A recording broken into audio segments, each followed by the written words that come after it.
listening to the Real Estate and Beyond podcast. This podcast is brought to you by the Via Domus team of William Raveis Real Estate. The views and opinions expressed on this podcast are those of the authors and do not necessarily reflect the official policies and position of William Raveis Real Estate or their employees. And now, here are your hosts, Brenda and Mike.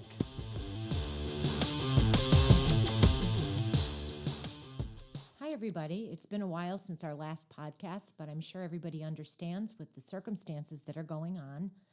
Well, yeah, we've been hit with this COVID-19 virus, which has struck the world, struck the United States, and here in Connecticut. It's crazy. I just can't wrap my head around it. It doesn't seem real.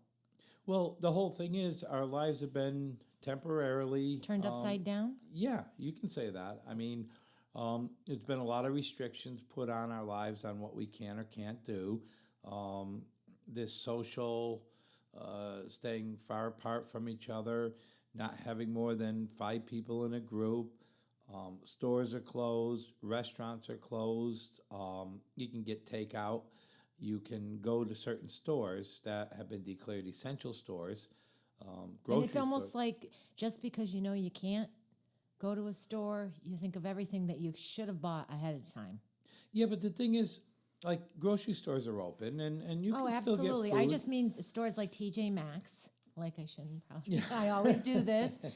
You know, you think of, oh, wow, I should have bought that extra big bottle of shampoo. But the thing is... But I'm not making light of it. I'm just... No, but the thing is, we will get through this. I mean, it's a terrible virus that's spreading. It's spread fast. They're trying to control it, trying to understand it. The thing is, you can't live your life in fear, though. No, absolutely not. But it's a time where I'm reflecting.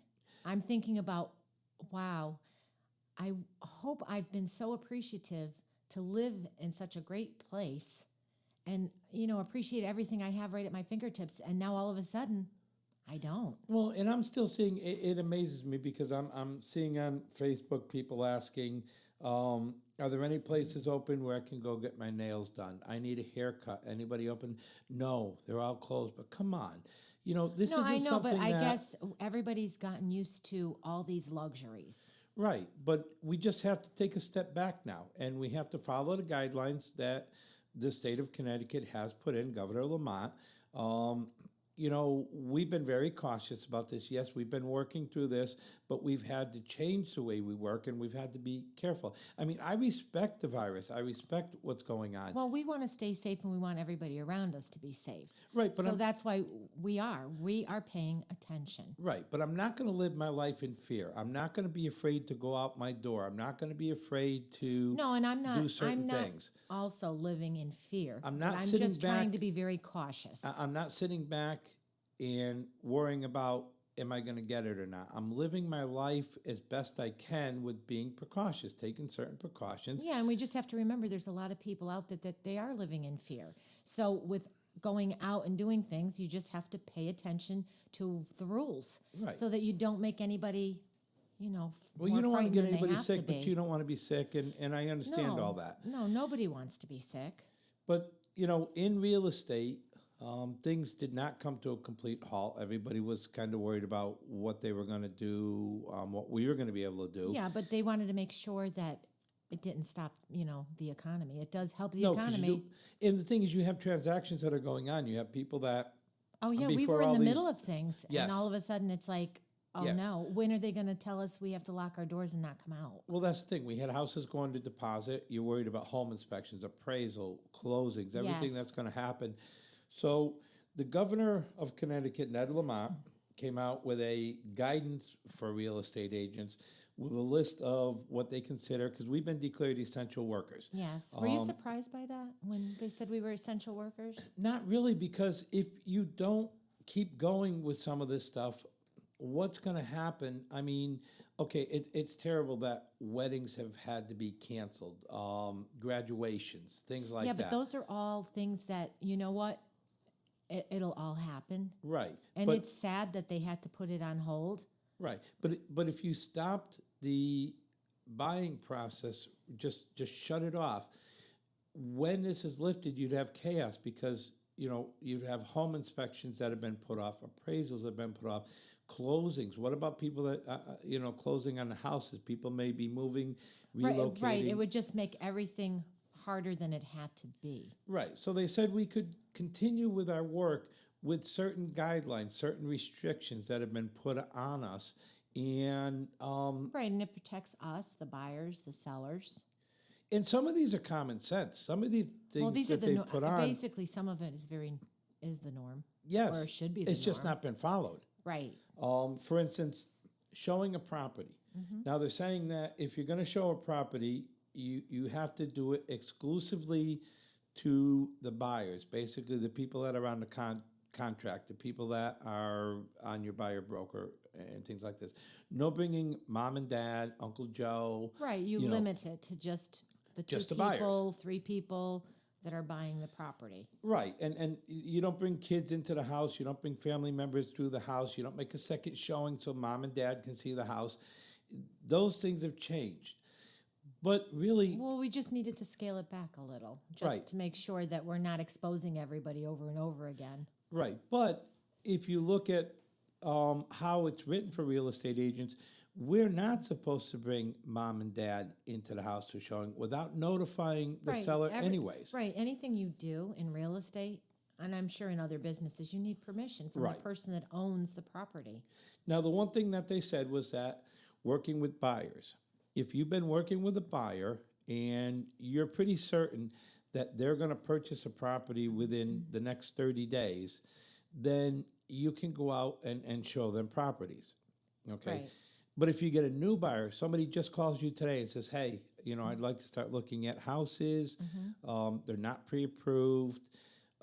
The odds of them buying within 30 days, you're not supposed to be taking these people out to look at multiple houses. Right, because everything's not in order. Right. They need to be in order, but there's things you can do. You can set them up as search. You can have phone contact, see what they like, and that way you don't lose a potential buyer. Right, and if there's, a house that they'd like to see a little bit more of, you as an agent can go out and do a virtual showing. Again, with the permission of the seller. Yes, you have to have permission but that's been a normal, that nobody can take videos or pictures inside of a house without the seller's permission. Right, and all permission should be in writing. But you've seen that where people come to a regular open house when we've had open houses, and their husband couldn't come or their wife couldn't come or somebody couldn't come. Right, and they want to take pictures, they want to video. Right. And they're not supposed to. Without the homeowner's permission, you're not supposed to let them do that. Because we don't know what they're taking pictures of. Right. So now... Even though we're right there with them, and I'm sure it's all above board. Well, it's so easy today to pull out your phone and take a picture. So now you have to get, again, if you're going to do a virtual showing for a client, you can get the homeowner's permission. But again, it's supposed to be a buyer that you are pretty certain they're going to buy within 30 days. Okay. Another thing that they've said to us was doing market analysis on homes.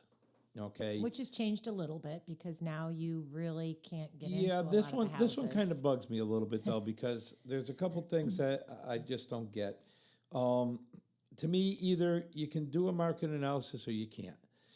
Because here's the thing. It says that you can do a market analysis, but when the ability to do a virtual CMA, they want you to do that. Right. I mean, now we've sat down with a lot of, clients or potential clients for listing presentations where, you're going up to get the listing and we always go in, we look at everything.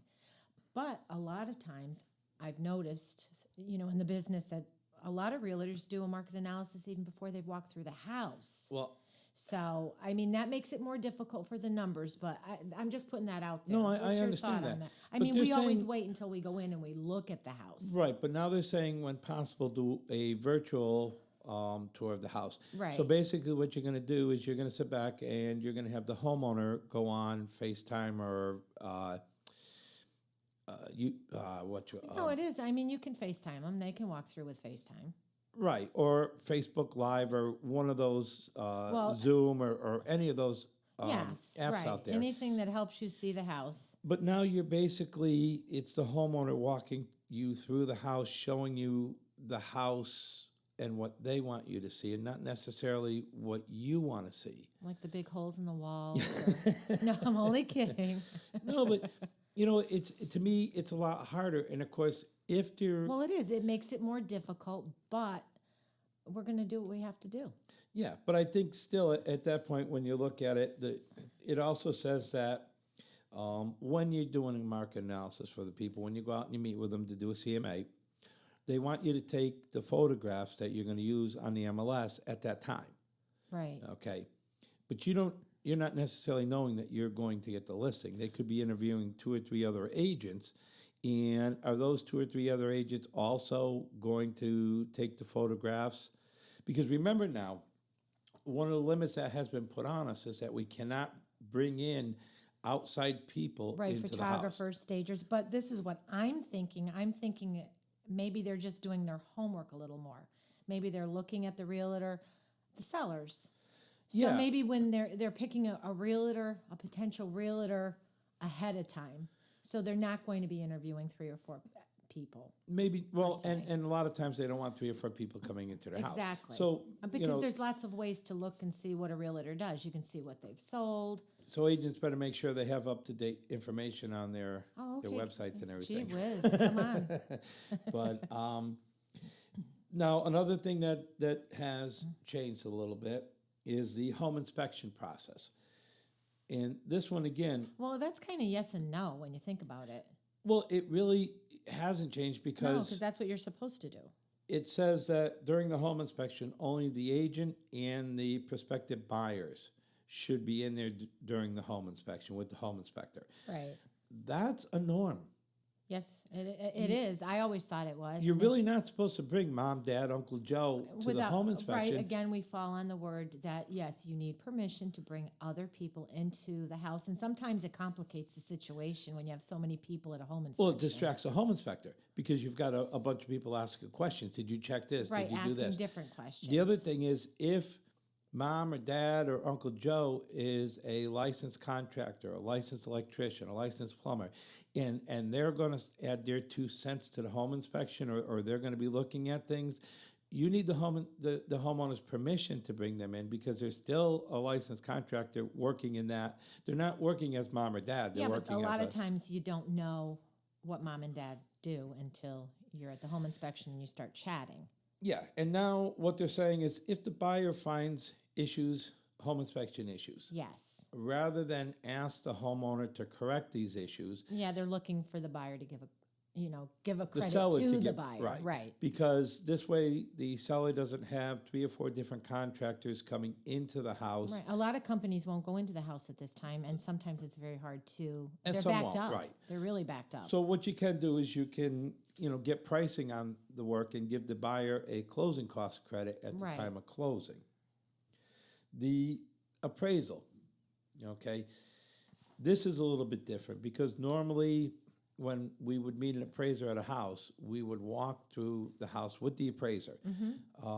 Well, it gives the appraiser an opportunity because a lot of times they'll ask us questions like, do you know how old the roof is? Right. Obviously, he might have looked into that. Sometimes they don't, and they ask us a lot of questions.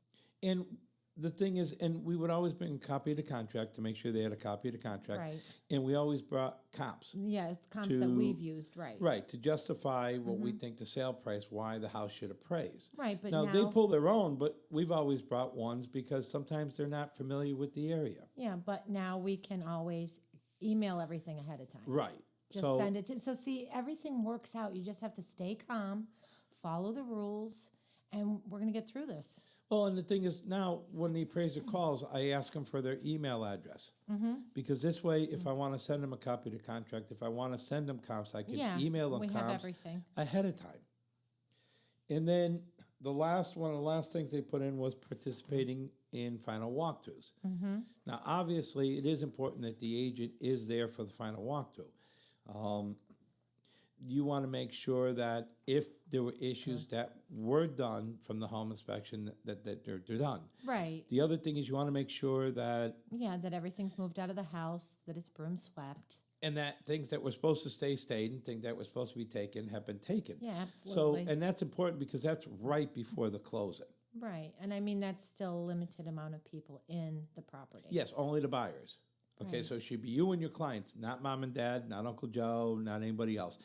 You know, after the closing, if the buyers want to bring mom and dad or Uncle Well, Joe. that's different. They own the house. Right, They can they do can do whatever what they they want. Now, and the last thing has been closings.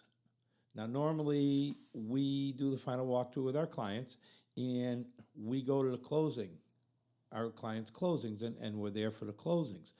And now they don't want the agents going to the closing. We're not supposed to go to the closing. Right. And as a rule, we stay with our clients beginning to end. Right. But I mean, we're doing this just to make sure everybody's safe. And And this staying is healthy. and the attorneys will mail the check. They'll mail or the you commission can pick check, it up. or if they want to It let you depends pick on it the up, office, you can pick right. it up. It's up to them. So, I mean, yeah, there's guidelines. It's nothing that's totally restricted us to where we can't do our job. We just have to be safe. We have to follow the guidelines and do the best. This is not the norm. This is a Band-Aid on a tough situation that eventually we're going to get back to the normal way of doing things. Yeah, we just have to play it safe, pay attention. Now, there are some non-essential activities that we're used to doing, things that we can do, or we used to do, that we now have to stop doing.